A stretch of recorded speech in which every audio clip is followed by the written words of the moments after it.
എന്തുകൊണ്ട് ഇങ്ങനെ ഒരു ഓഫീസ്? മെയിൻലി എല്ലാവരും ചോദിക്കുന്നൊരു ചോദ്യമാണ്, ഇങ്ങനെ ഒരു ഓഫീസ് എന്താണ്, ഇങ്ങനെ ഒരു എക്സ്പീരിയൻസ് സെൻറ്റർ ഇടാനുള്ള ഉദ്ദേശം എന്താണെന്നുള്ളത്. അതിൻ്റെ ഒരു കാര്യം എന്താണെന്ന് വെച്ച് കഴിഞ്ഞാൽ, നമ്മൾ പല സൈറ്റിൽ പോകുമ്പോഴും ക്ലയൻസിന് ഒരുപാട് ഡൗട്ട്സ് ഉണ്ട്. എങ്ങനെ ചെയ്യണം, അത് ആ പാനൽ ചെയ്ത രസം ഉണ്ടാവുമോ, അല്ലെങ്കിൽ അതിൻ്റെ കളർ കോമ്പിനേഷൻ എങ്ങനെ വരിക, അല്ലെങ്കിൽ ഫിനിഷസ് എങ്ങനെ വരിക, അങ്ങനെ ഒരുപാട് ഡൗട്ട്സ് ഉണ്ട്.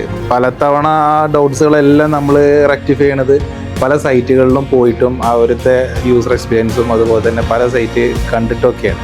അപ്പോൾ അങ്ങനെ ആകുമ്പോൾ ചില സിറ്റുവേഷനിൽ നമുക്കത് അക്സെപ്റ്റ് ചെയ്യാൻ പറ്റില്ല. കാരണം ചില സമയത്ത് ഈ ക്ലയൻസ് തന്നെ ഹൗസ് വാമിങ് കഴിഞ്ഞ വീടുകളൊക്കെ ആയിരിക്കും. അപ്പോൾ അവർക്കും തന്നെ കുറച്ച് ബുദ്ധിമുട്ടുണ്ടാകും. അപ്പോൾ ആ ഒരു ബുദ്ധിമുട്ട് കണക്കിലെടുത്താണ് ഇങ്ങനെ ഒരു ഓഫീസ് കം എക്സ്പീരിയൻസ് സെൻറ്റർ ഇവിടെ നമ്മൾ ഒരുക്കിയിട്ടുണ്ട്. ഇനിയുള്ള നമുക്ക് കുറച്ച് എപ്പിസോഡ്സ് ഇതിന് വേണ്ടിയിട്ട് ചെയ്യുന്നുണ്ട്. ഇവിടെ ചെയ്തിട്ടുള്ള ഡിസൈൻസ്, അതുപോലെ തന്നെ ഇവിടെ ചെയ്തിട്ടുള്ള മെറ്റീരിയൽസ്, അതിൻ്റെ മെത്തേഡ്സ്, ഡിസൈൻ മെത്തേഡ്സ് എല്ലാം നമ്മളിവിടെ ഇൻക്ലൂഡ് ചെയ്തിട്ടുണ്ട്. അപ്പോൾ ഓരോ എപ്പിസോഡിലായിട്ട് നമ്മൾ അതിൻ്റെ ഡീറ്റെയിൽസ് നിങ്ങൾക്ക് മുന്നിൽ വരുന്നതായിരിക്കും.